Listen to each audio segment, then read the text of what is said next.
Forest and Climate Change, Government of India, Shri Bhupinder Yadav ji.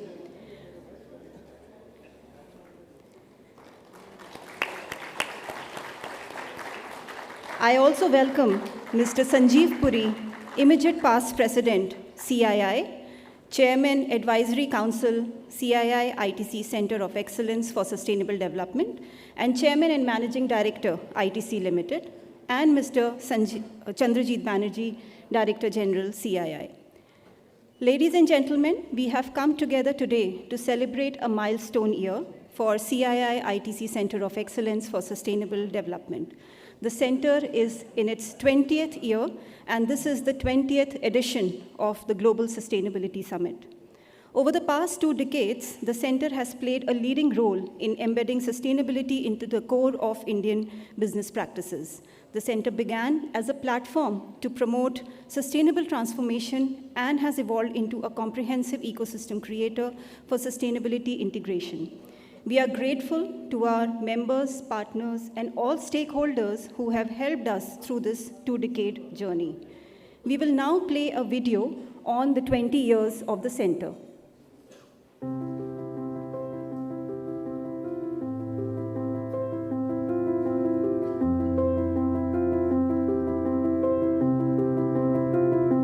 People didn't really talk much about sustainability. Yes, it was important. The word sustainability 20 years ago, had a very different meaning because it was something which had just about started. And I remember in those days, very, very few companies that actually believed in this whole story of sustainability and eco-imagination.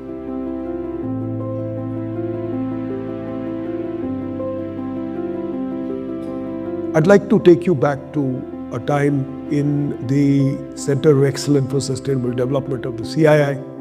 In the conversations, we used to discuss about the fact that businesses have to be more responsible towards society. They have to be kinder to the environment. CII's objectives and priorities have been clear for decades, and how we have looked at Indian industry's competitiveness in various fields. And one of the spaces that we saw that we needed to focus on was this entire space of climate, sustainability, green. And it was that time we saw phenomenal interest in ITC in championing the cause of sustainability. Over the last 2 decades, that has created an institution of national pride, an institution that is making remarkable contribution to the development of India's and the corporate enterprises' sustainable journey. It has played a pioneering role in bringing to the forefront the issues of sustainable development. It has invested a lot in creating capacity in corporates, in training, in certifications, in helping corporates chart out the future.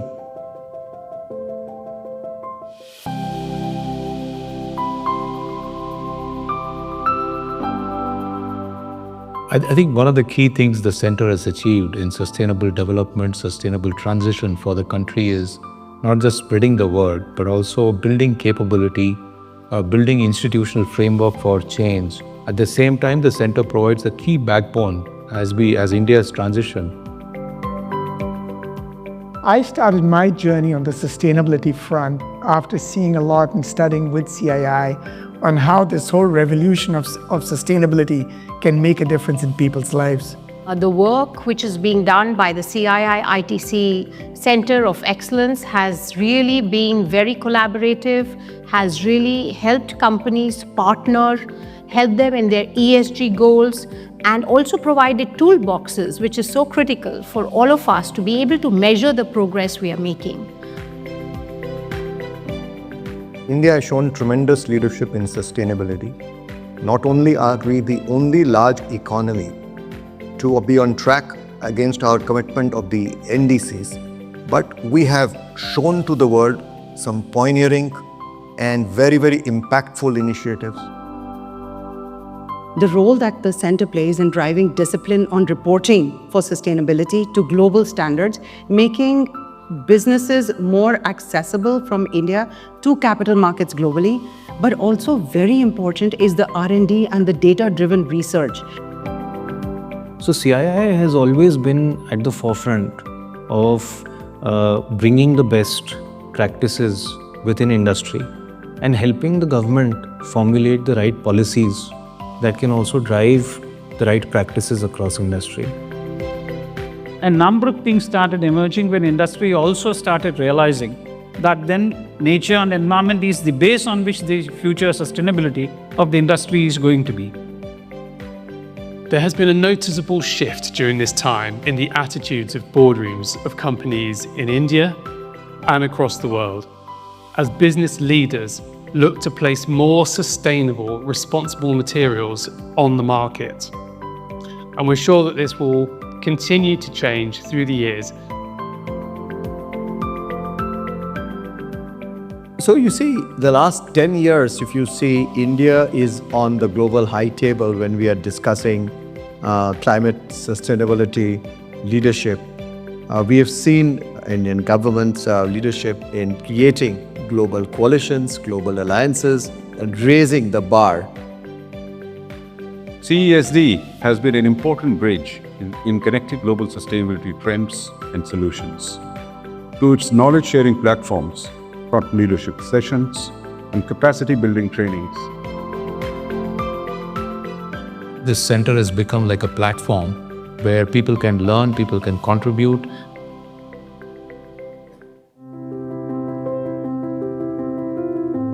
I think if that transformation and that kind of a change in mindset can come in, it will really transform the way India is going to be positioning itself. If I could set one challenge for India's industries for the next 20 years, it would be decouple growth from waste. The companies that will thrive are those that build regenerative business models. With CESD leading the way, India will show the world that development and sustainability aren't opposites. What we decide today will really define the future. The vision given to us by our then chairman was very clear. He told us, business needs to understand the value of embedding sustainability into their business strategy. And as we celebrate 20 years of this center, I can only say that this is just the beginning. And we have miles to go because the job is yet to be done. The thoughts and ideas that emerge from India will play a pivotal role in shaping global discourse, particularly of the global south as far as sustainable development is concerned.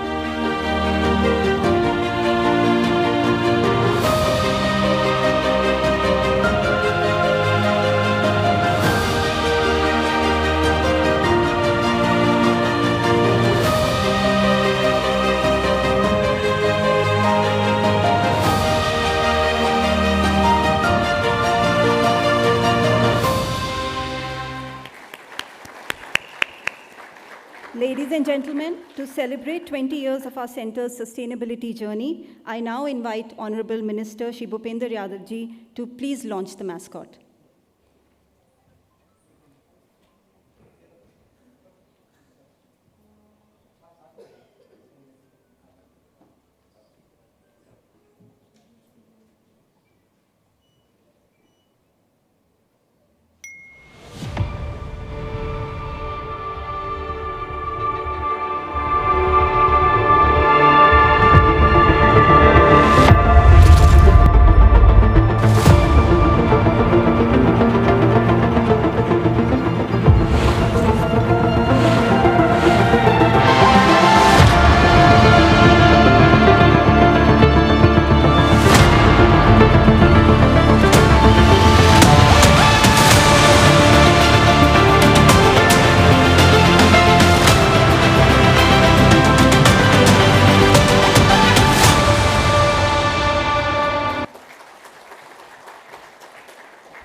Good morning, ladies and gentlemen. Honorable Minister, thank you very much for bringing Dhara to life. I'd like to take a moment to share the thought behind the new symbol of sustainability. So for over 2 decades, CSG has worked closely with industry to embed sustainability into business strategies, supply chains, operations. Through this journey, we have seen the transformative power of business, not only to create value, but to shape responsible choices and influence behavior through every product, every service, and every experience it offers. Today, sustainability must move beyond boardrooms and factory gates. And to take this vision forward, we proudly present Dhara, the CII's mascot for sustainability. Inspired by the Indian roller, known for its vibrant colors and agile flight, Dhara represents the next chapter in India Inc.'s journey on sustainability, a bold, dynamic, and action-oriented one. Dhara will be a bridge between industry and citizens, carrying the message of sustainability from workplaces to homes and empowering individuals to make mindful choices. The Earth Protector emblem and the superhero cape symbolize courage and responsibilities, qualities that every citizen and business leader must embrace. With Dhara, CII envisions a movement where every decision, from investments to production to consumption, becomes a step towards building a more sustainable and resilient India. Ladies and gentlemen, let us all come together to wish Dhara every success as this journey takes flight. Thank you very much.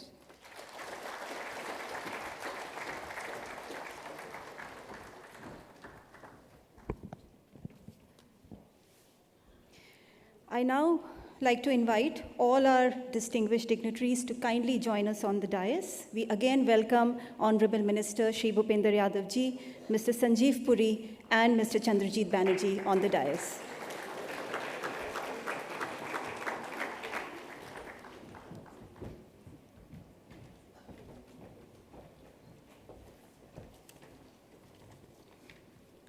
I now invite Mr. Sanjeev Puri to please give his opening remarks.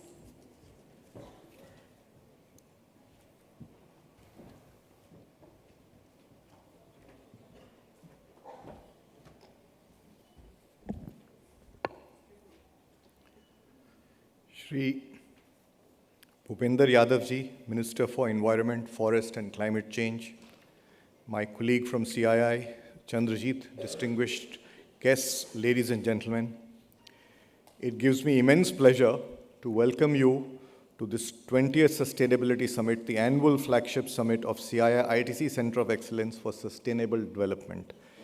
It is indeed a very momentous occasion as we also celebrate 20 years of dedicated work by this center.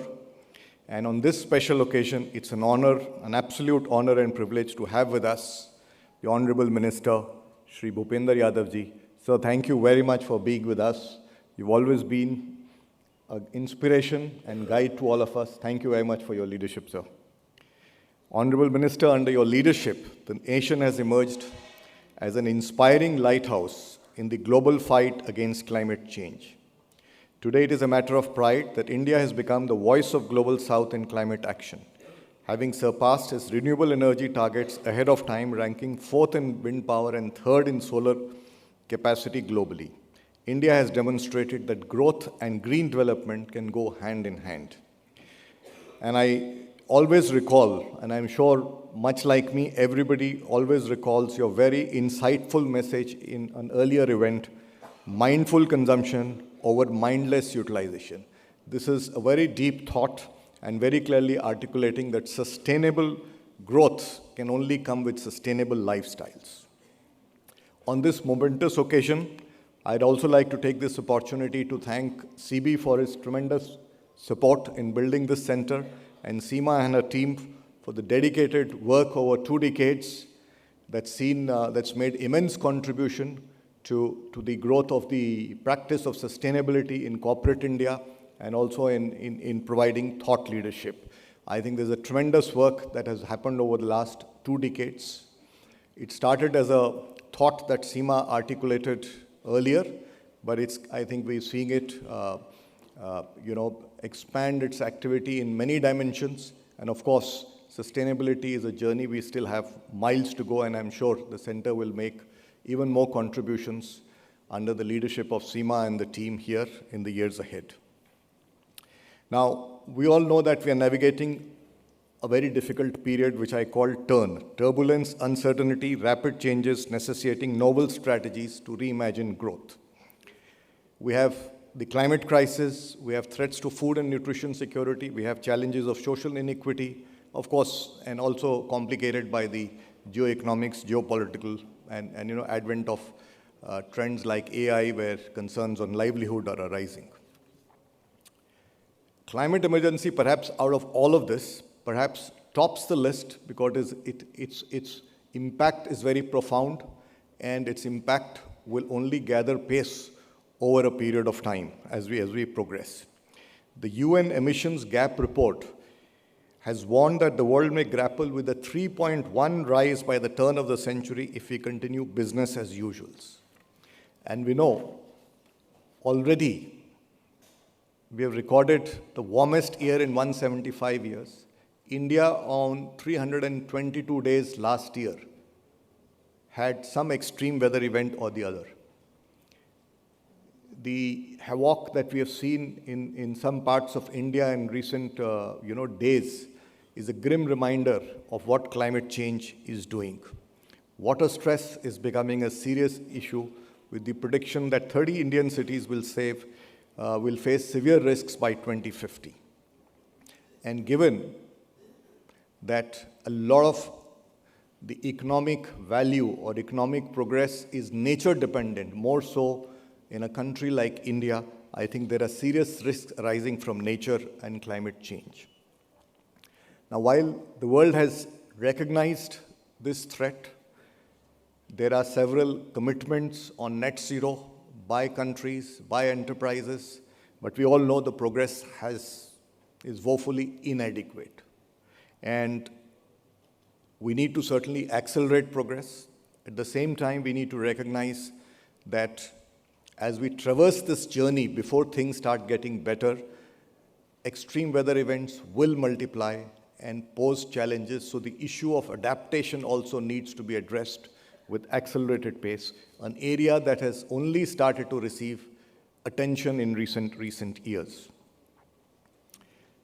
So redrawing the contours of a sustainable world will require pathways and acceleration of journey on several fronts.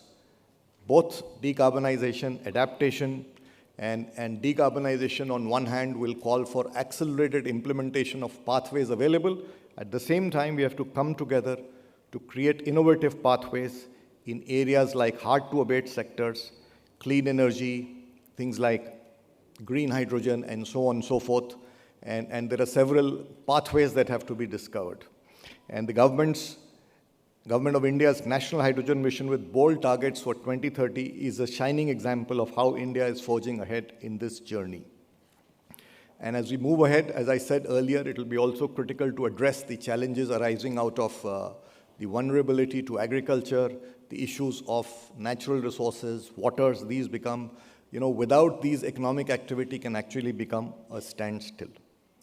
In such circumstances, it is mission critical that we reimagine a new paradigm of a growth, one that will foster economic progress, but also environmental and contribution to social equity.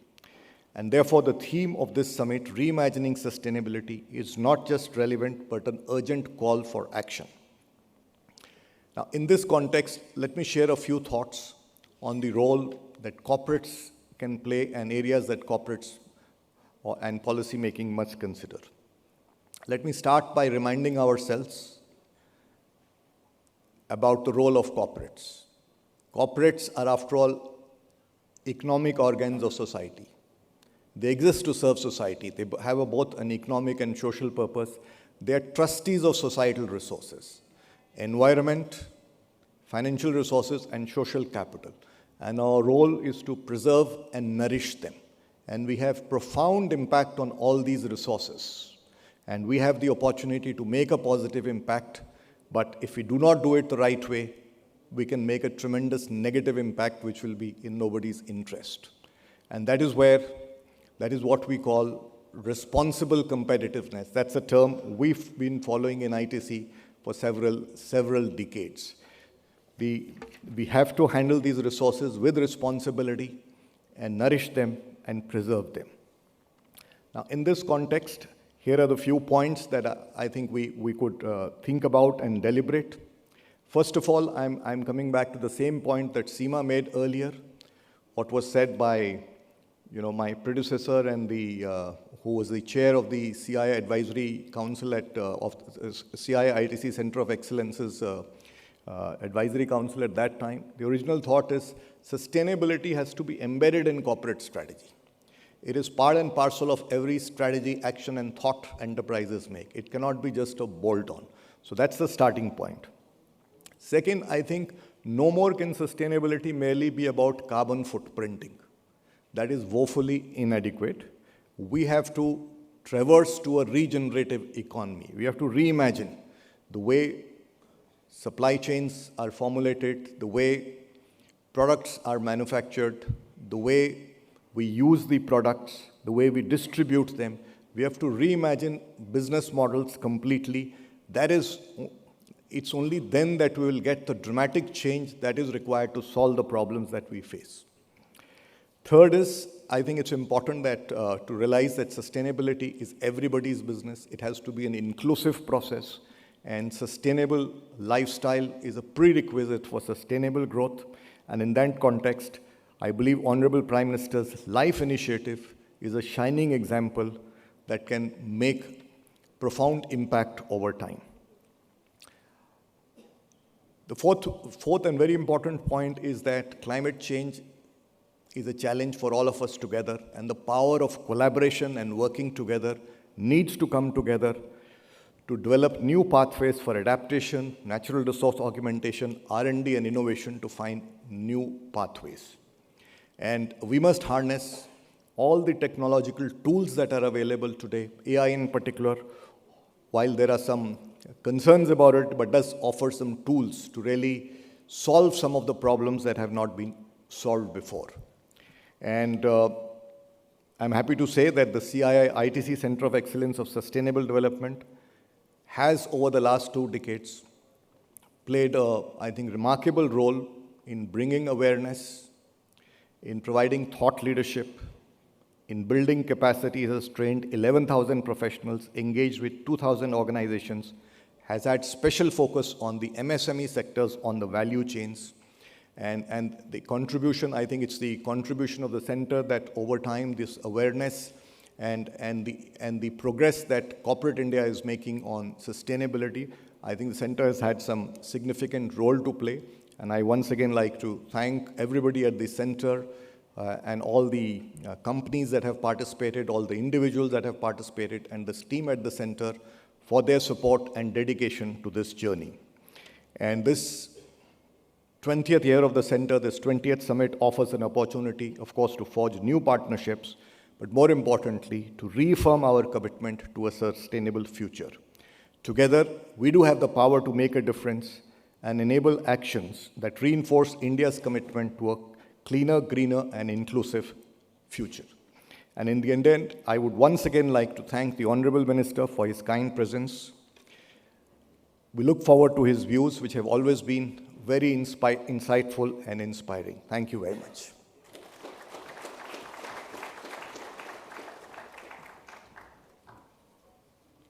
Thank you, Mr. Puri, for setting the tone with your opening remarks. And now I invite our chief guest for today, for the summit, Honorable Minister Shri Bhupender Yadav ji, to deliver his inaugural address.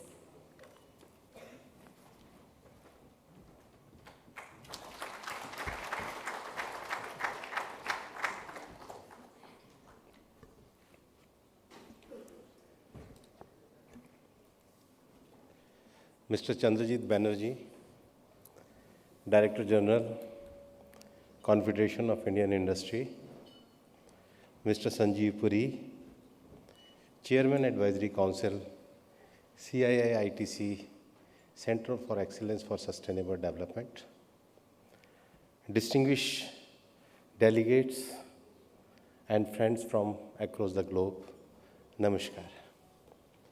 Let me begin by congratulating the CII-ITC Center for Sustainable Development on the remarkable milestone of hosting 20th edition of this prestigious summit and for completing 2 decades of its journey. The center has played a key role in sharing India's sustainable development journey and milestone globally and demonstrate how emerging economies can chart inclusive, responsible, and low-carbon growth pathways. I offer my heartfelt congratulations and deepest appreciation to everyone associated with this institute for their tireless dedication and transformative impact on India's sustainability landscape. I am pleased to see so many industry and thought leaders and sustainability experts here today to share their unique insights and diverse viewpoint on one of the most urgent topics of this decade: how to place sustainability at the heart of economic plans and development strategies. Outside India, the term sustainability was first used as early as 1713 by Hans Clan von Kollwitz in his book on forestry, where he advocated sustainability for harvesting wood in a way that allowed for nature regeneration in the context of environmental sustainability. Hence emphasized, one must only use the amount of wood that is really needed. The German forest scientists formulated the 3 pillars of sustainability. First, environmental equilibrium. Second, economic security. And third, social justice. A more expansive meaning was given by Brundtland Commission in 1987. Sustainable development was defined as development that meets the need of the present without compromising the ability of future generations to meet their own needs. This definition of sustainable development found place in several multilateral forums and global discussions, national plans, and more recently in trade regulations. India's model of sustainability too has a development strategy based on balance between economy and ecology at its core. So why do we need to rethink the role of sustainability in long-term growth plans? Is there a reason to give sustainability more importance now? The answer is in front of you. The prevailing geo-context and dynamic forces such as industrial growth, human-led interventions, and consumption-focused growth models are actually slowing the engines of global economic expansion.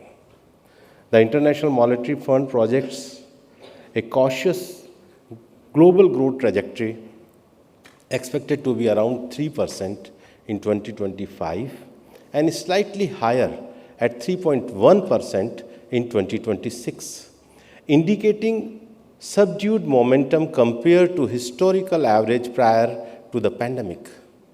This slowdown in global growth is due to several other factors: escalating trade tensions, policy uncertainties, geopolitical conflicts, and barrier to global financial investment by major economies. Combined, these issues create a fragile environment. To regain the global growth momentum, these transformative changes, countries need to re-engineer a new growth model that support healthier, inclusive, and resilient growth, development priorities, and make sustainability central to policy framework.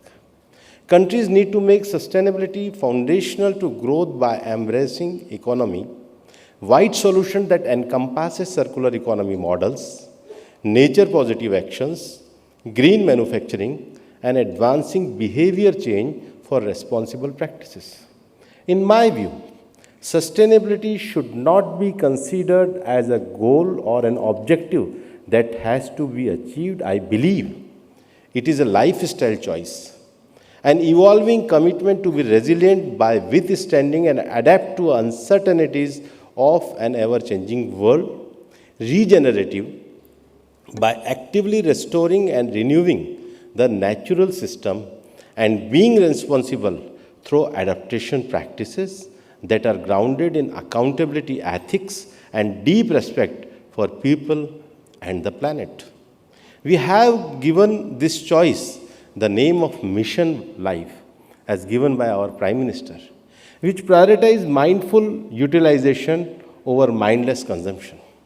Ladies and gentlemen, I am delighted to inform you that recently, drawing motivation from leadership of Prime Minister Shri Narendra Modi ji, Ministry of Environment, Forest and Climate Change issued very critical notifications with the aim of building a sustainable future. On August 29, in last month, we enacted the Environment Audit Rules 2025. These rules establish a formal framework for environmental auditing across India. The new rules, which come into force immediately, are designed to supplement the existing government monitoring and inspection framework, not to replace it. These rules establish a formal framework for environmental auditing across India. The rule established a new two-tiered system for environmental auditors and dedicated agency to oversee the process. The Government of India launched the Green Credit Program in October 2023 to encourage individual and institution to voluntarily undertake positive environmental action. Under this initiative, effective eco-restoration work on degraded forest land was envisioned. On 29th August 2025, the Ministry of Environment, Forest and Climate Change notified a revised methodology for the Green Credit Program, introducing innovative provisions such as direct participation by private entities, minimum restoration commitment, mobilizing private capital for climate action, and utilization of earned green credits. With the objective of achieving self-reliance in the critical mineral sector, the Government of India has launched the National Critical Mineral Mission 2025. Under this mission, 24 minerals have been identified as critical and strategic mineral, and 29 other minerals have been considered important for strengthening the country's economic development and national security. Taking cognizance of the provision of National Critical Mineral Mission 2025, the Ministry of Environment, Forest and Climate Change has notified certain amendments to the Forest Conservation and Augmentation Rules 2023 on August 31st to 2025 in order to simplify the approval process for mining of these minerals in forest areas for both public and private entities. These steps fuel India's march toward building a sustainable economy which is both poised toward ensuring a green future and global economic might. The world needs to look at India's model of growth. India is expected to lead the restoration of global growth as the fastest growing major economy at around 7% growth.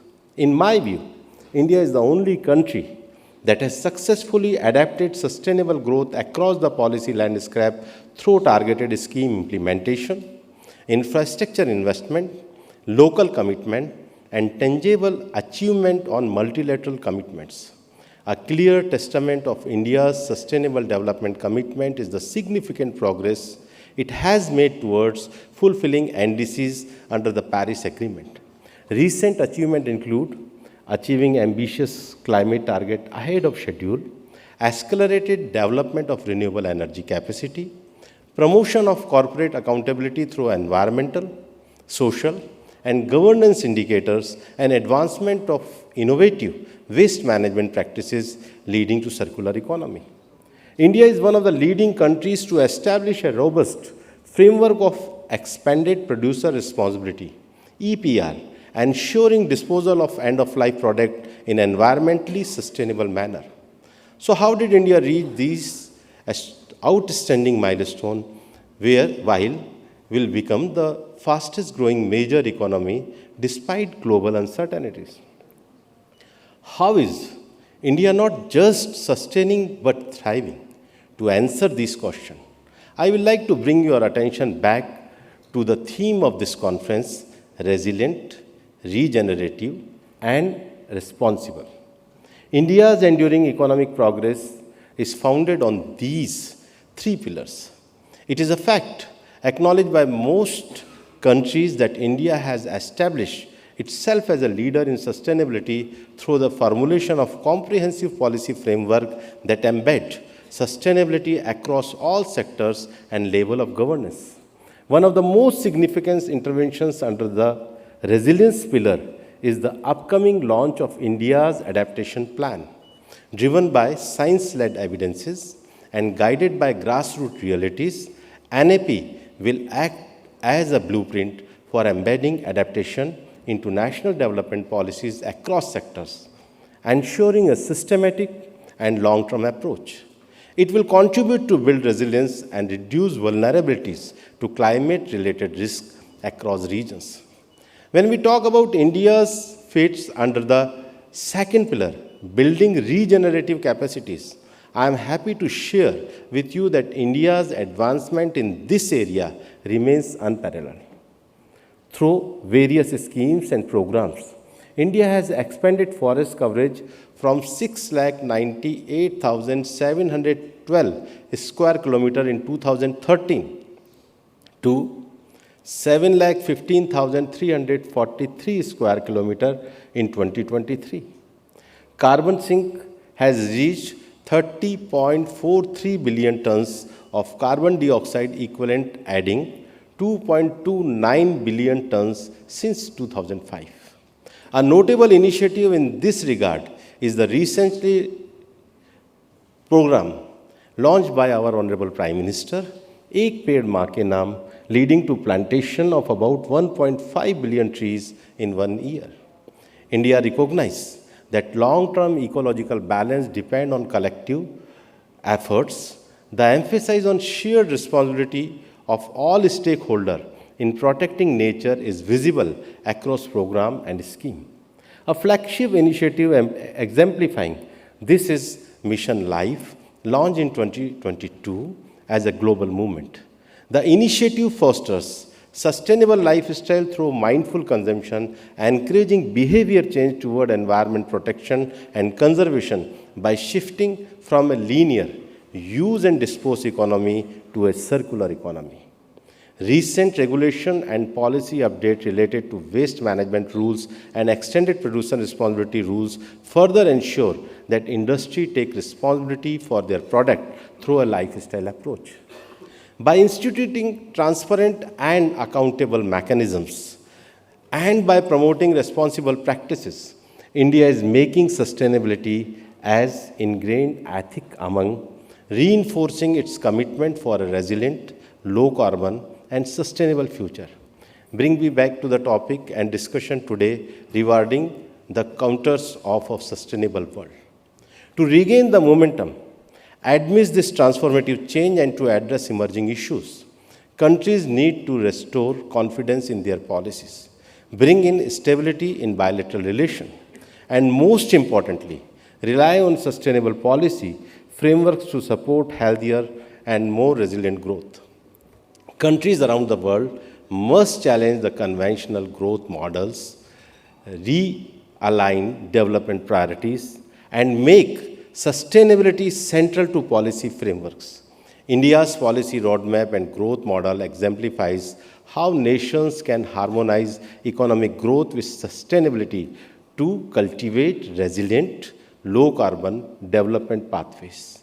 This integrated approach provides valuable lessons for countries in the global south seeking sustainable, inclusive, and realistic growth models. Developed economies experiencing growth stagnation can undergo transformative recalibration of their development paradigms and shift focus to sustainability, social equity, and enduring resilience. But who will lead this global transformative movement? Industry and business is the heartbeat of any nation's growth narrative, powering economic vitality and catalyzing consciousness for mindful consumption, environmental guardianship, and social equity. In a world defined by change, industry must transcend conventional goals and weave sustainability seamlessly into their corporate policy by aligning with national aspiration for resilience and inclusion. By proactively reducing vulnerabilities, building resilient economies rooted in inclusivity, unlocking efficiency through decarbonization, and pioneering circular economy solutions that marry prosperity with responsibility. Industry can not only strengthen nations' adaptive capacity to cope with emerging challenges such as climate change, resource scarcity, and shifting market dynamics, but also serve as a catalyst for resilient, regenerative, and responsible world. As leaders, policymakers, and stakeholders across industries and government, we hold the collective responsibility to transcend conventional approaches.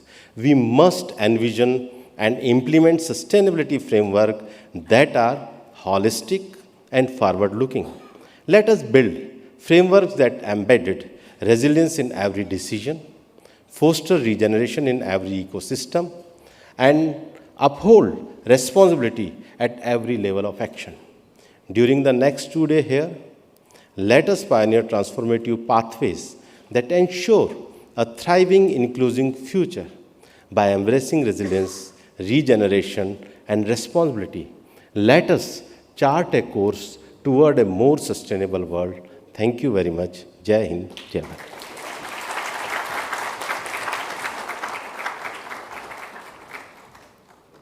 Thank you, Honorable Minister, for your insightful message. To take this conversation forward, I would now request Mr. Chandrajit Banerjee to please share his thoughts and moderate the discussion.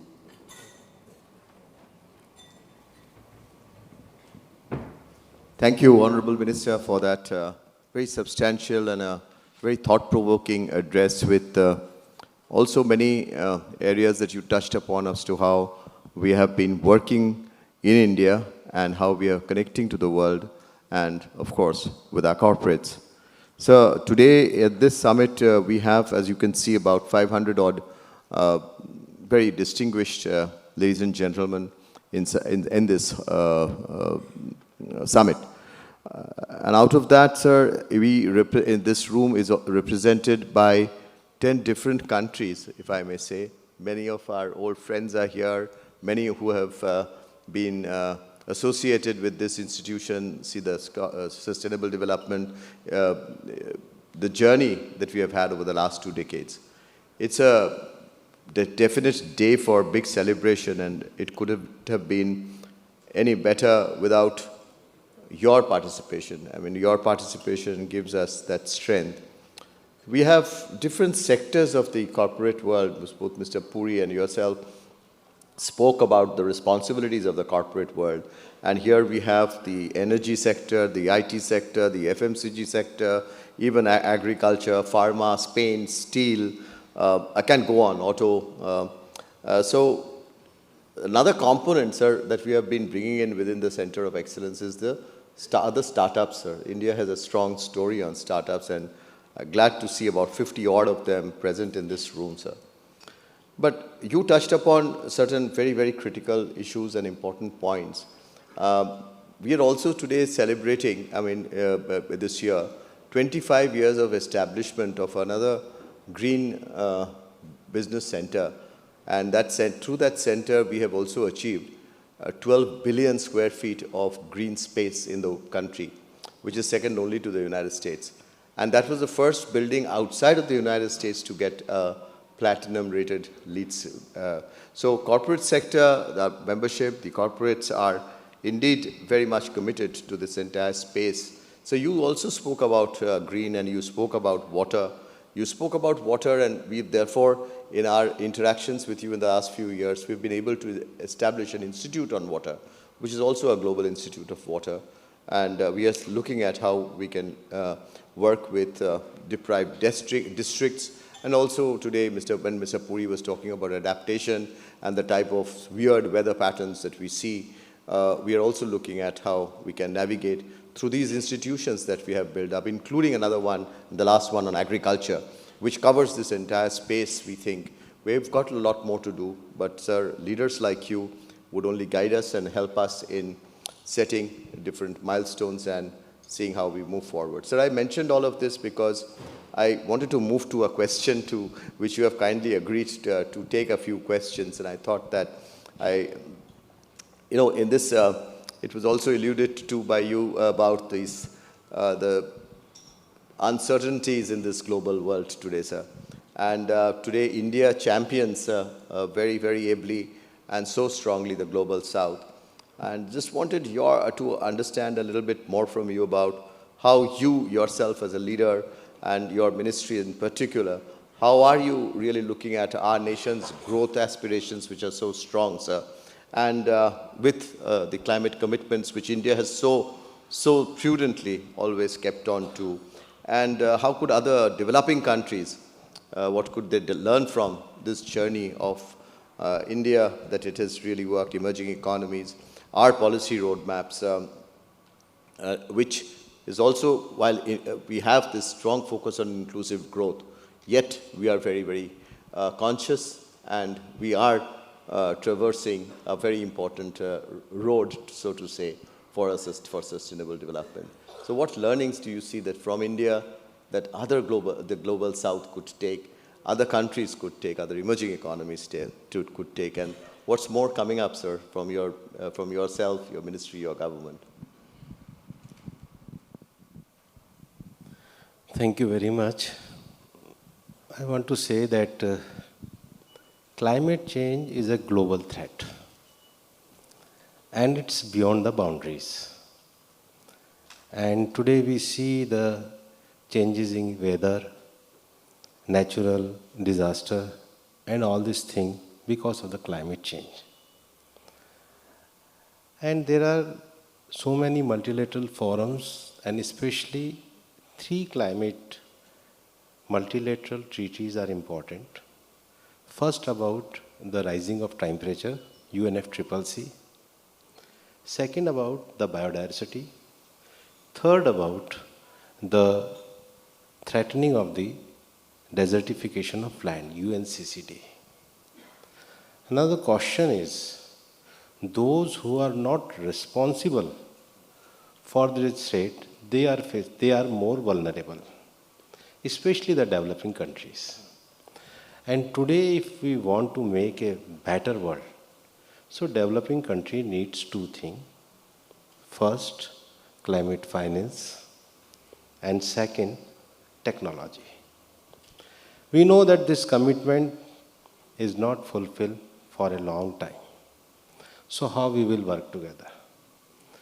So first, India's stand is that we have a faith in multilateral forum. Second, our Prime Minister's clear message to us that because of this problem, India will not be part of problem, India will be the part of solution. Third, what the futuristic way? So, innovative program given by Prime Minister, like a Mission Life and Ek Ped Maa Ke Naam. But this is not sufficient. So our Prime Minister started some climate action program also. Just for example, we are focusing on the renewable energy. So in the leadership of our Prime Minister, we started International Solar Alliance. And 137 countries member of this alliance. So in that alliance, for capacity building, technology, finance, and all other things, how we will work together for that. Second, we are facing a climate threat, and for that purpose, we need a good infrastructure. So we started a climate action program under the leadership of our Prime Minister Shri Narendra Modi ji, CDRI, Coalition for Disaster Resilience Infrastructure. Third, it's also discussed earlier in the speech of our Puri ji also, there are hard-to-abate industries. They want new greener technology, capacity building, and the other thing.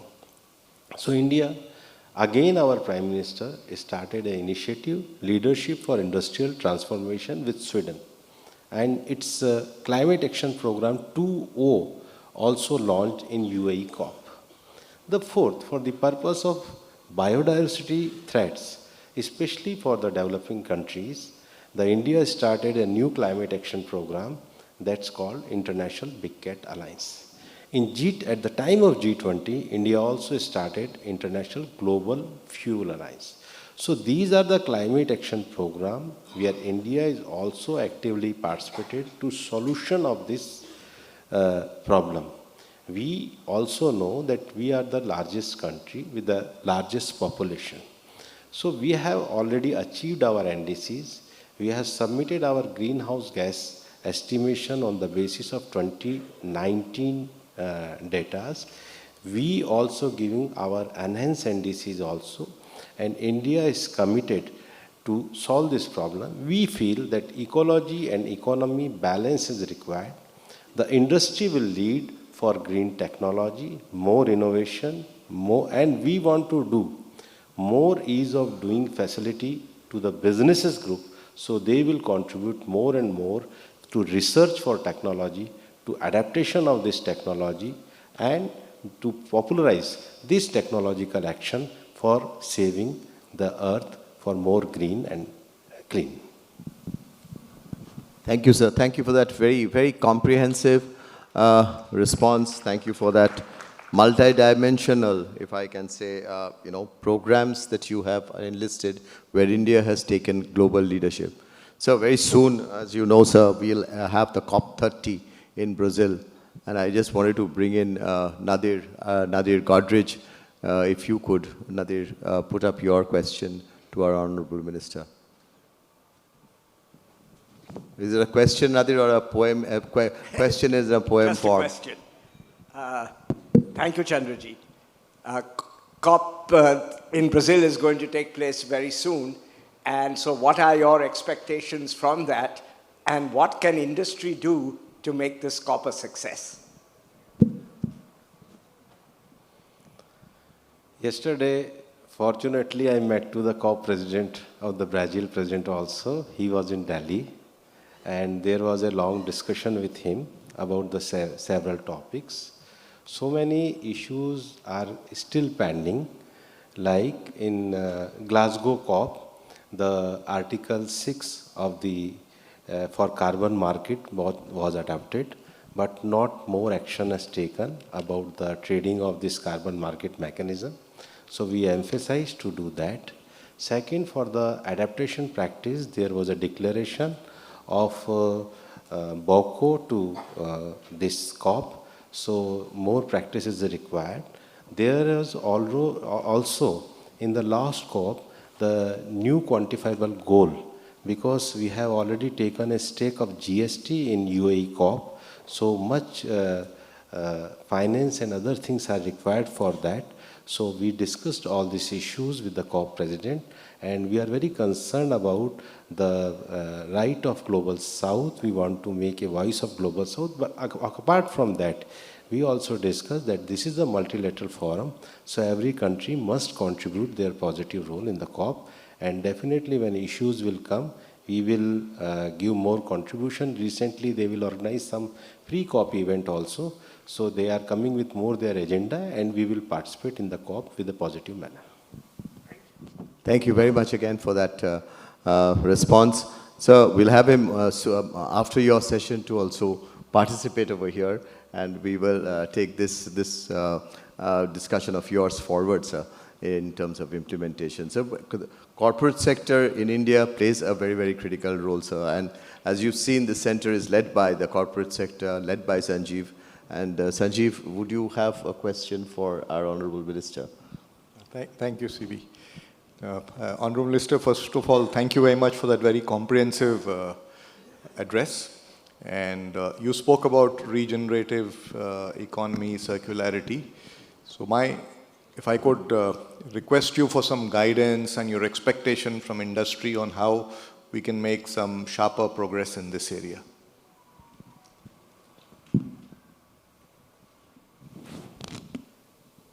देखिए, आपका experience 20 year का और मेरा 4 year का है, तो मैं आपको कैसे गाइड करूं? लेकिन मैं ये मानता हूं कि भारत की इंडस्ट्री के ग्रोथ में जिन्होंने भी विज़न रखा है, जिन्होंने भी कंट्रीब्यूशन किया है और जिन्होंने इस ग्रोथ को आगे बढ़ाया है, हम खुले दिल से उनका स्वागत करते हैं और उनके इस कंट्रीब्यूशन को रिकॉग्नाइज करते हैं। हमको देश में एक माहौल खड़ा करना चाहिए कि इंडस्ट्रीज़ जो हैं वो देश की बेहतरी के लिए होती हैं। इंडस्ट्रीज़ के माहौल को, उनके ईज़ ऑफ डूइंग बिजनेस को और उनको नीचे तक ले जाने में जो सबसे बड़ी भूमिका है सरकार की, वो इंफ्रास्ट्रक्चर की है। तो प्रधानमंत्री जी जो कहते हैं रिफॉर्म, परफॉर्म एंड ट्रांसफॉर्म, तो रिफॉर्म के लिए गवर्नमेंट लगेगी, परफॉर्म के लिए इंडस्ट्री लगेगी, तो देश ट्रांसफॉर्म होगा। इतना ही कहना है। Fantastic, sir. Fantastic. Thank you very much. I'll put the last question. Sunil, would you come in? Because we are in the national capital region, and I thought I'll end with you. Very enriching overview, Honorable Minister. There's a question which emanates for everybody. Can you tell us what the government has done to tackle the pollution in the capital region, which is not alone in the capital, but the whole of northern India? And how, I add on to Chairman Mr. Puri's add-on, that what you expect from the industry to be as a participant to tackle this issue of pollution?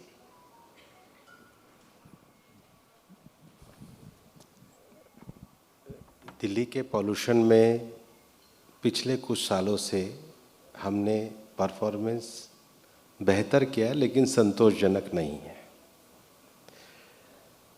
हम लोग एक federal structure में रहते हैं, तो federal structure में दिल्ली का pollution केवल दिल्ली का नहीं है, एनसीआर रीजन का है। इससे पहले कोई अथॉरिटी ऐसी नहीं थी जो एयर शेड की पहचान करे और उस पर एक्शन ले सके।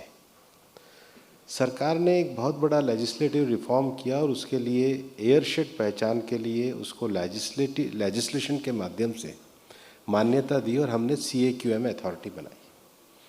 इससे पहले हम देखते थे कि ये जो दिल्ली में क्लाइमेट एक्शन प्रोग्राम के लिए जो ग्रैप था, इसके लिए न्यायालय से ऑर्डर निकलते थे, लेकिन हमने ग्रैप की पावर भी CII-ITC को दी। उससे एक बहुत बड़ा फ़ायदा हुआ कि अगर आप पिछले 4-5 सालों में देखेंगे तो ये लगातार हमारे जो सीवियर डेज़ हैं वो डिक्रीज़ हुए हैं। अब इसको हमें आगे ले जाने की बात करनी है। हमने NCR रीजन में जितनी भी इंडस्ट्रीज़ हैं उनको हम PNG पे लेकर के आए हैं, गैसेस पे लेकर के आए हैं। जो थर्मल है उसके लिए हम लोगों ने कुछ नए उपाय किए हैं। ग्रीनिंग, दिल्ली को ग्रीन जोन बनाने के लिए हमने किए हैं। दिल्ली की जो वर्तमान सरकार है, पॉल्यूशन का जो एक बहुत बड़ा कारण डस्ट है, उसके लिए हमने अलग अलग सेक्टर्स आइडेंटिफाई किए हैं ताकि डस्ट को रोका जा सके। उसके साथ ही हमने दिल्ली से जो मेजर ट्रैफिक आता था, क्योंकि व्हीकल पॉल्यूशन बहुत ज़्यादा है, और व्हीकल पॉल्यूशन के लिए सबसे पहले हमने फ्यूल की क्वालिटी को सुधारने का काम किया है। जो हमने पेरिफेरल वे बनाए हैं ताकि मेजर ट्रैफिक वहाँ से निकल जाए, उसके लिए काम किया है। दिल्ली में आपने देखा होगा पिछले 10 साल में बहुत सारे फ्लाईओवर और अंडरवे बने हैं, जिससे अगर आप देखेंगे कि काफ़ी ज़्यादा पॉल्यूशन से राहत मिलेगी, क्योंकि ट्रैफिक अब रुकता नहीं है। इसका एक जो बड़ा एग्जाम्पल है, सुप्रीम कोर्ट के पास जो अपने प्रगति मैदान के नीचे से है, अगर आप पहले की और अब की तुलना करेंगे तो काफ़ी ज़्यादा व्हीकल पॉल्यूशन हमारा कम हुआ है। तो smart trafficking, infrastructure, fuel improvement, infrastructure, इन सब चीज़ों को लेकर के हम आगे बढ़ रहे हैं। और जो अक्टूबर-नवंबर में जो सबसे बड़ा चैलेंज हमारे को आता है कि उस समय दिल्ली में हवा की गति कम होती है। हमारा क्लाइमेटिक कंडीशन ऐसा है कि हमारे पास और कोई निकलने की जगह नहीं है। रेगुलर व्हीकल पॉल्यूशन होता है और साथ में पराली का जलना भी होता है। उसके लिए हरियाणा सरकार को हमने प्रेरित किया है। हरियाणा सरकार ने किसान पैडीज़ को ज़्यादा ना लगाए, उसके लिए उन्होंने इंसेंटिव देना शुरू किया है। मिनिस्ट्री ऑफ एग्रीकल्चर ने उसके लिए हायरिंग सेंटर्स भी बनाए हैं। लगभग 6,000 करोड़ रुपए की तरफ से भारत सरकार की तरफ से दिया है। अब पिछले 2-3 साल में उसमें जो कमी आई है, अब हमने स्पेसिफिक डिस्ट्रिक्ट्स को पहचानना शुरू करा है जहाँ पर ये क्रॉप बर्निंग की सबसे ज़्यादा समस्या है। और मुझे लगता है कि आने वाले समय में हम इसमें और बेहतरीन सुधार करेंगे। इंडस्ट्री नई टेक्नोलॉजी पे तो काम कर ही रही है, लेकिन एक ग्रीन दिल्ली बनाने का अभियान इंडस्ट्री अगर हमारे साथ चलाएगी तो उसका भी लाभ दिल्ली में होने वाला है। Thank you very much, sir. Once again, sir, you have again given a demonstration of how within a democratic setup, which is federal, how do we take people along? How do we take everyone along and but even then be decisive, be quick, and also take certain steps which are going to be exemplary. It's a very, very important message, and in this session, you covered the role of industry, the role of the people of the world, you covered the role of agriculture, you focused on the world leadership thoughts and how we can work together, and of course, how do we find solutions. And I referred to startups earlier, and they are the best also to come out with very creative thoughts. Sir, I also wanted to welcome, you just referred to, and I want to welcome. Yes, of course. Our Honorable Minister, Mr. President, Excellency, was speaking very highly about an interaction of yours with him yesterday. And welcome to you. I've had the pleasure of working with you when you were here in this country earlier. But sir, we just want to turn once again to you to thank you for your time, for your commitment, and for your leadership that you have given to us year on year, year after year, making this movement very, very so powerful, and not just within our corporate India, but the corporate India being able to take it to the larger part of India and to the globe. So our sincere and warm thanks to you for your collaboration, participation, vision and leadership. Thank you very much, sir. Thank you. Ladies and gentlemen, please join me in thanking Shri Bhupendra Yadav. Thank you very much to our esteemed guests for this engaging and insightful exchange. I now request Mr. Sanjeev Puri to present a token of gratitude to the Honorable Minister. This handcrafted shawl is hand-painted by women artisans from Madhubani district of Bihar, many of whom have reclaimed their lives through the leadership of 68-year-old Narmada Jha, a CII women exemplar and trailblazer.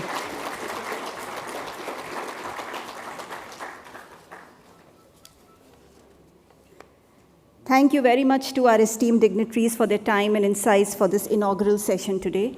Ladies and gentlemen, please remain seated as we formally conclude the inaugural session and begin with the next session, which is Advancing Climate Action at COP30 here at Sovereign Hall, and the parallel session on Reimagining Sustainability over the next decade at the Desire Hall.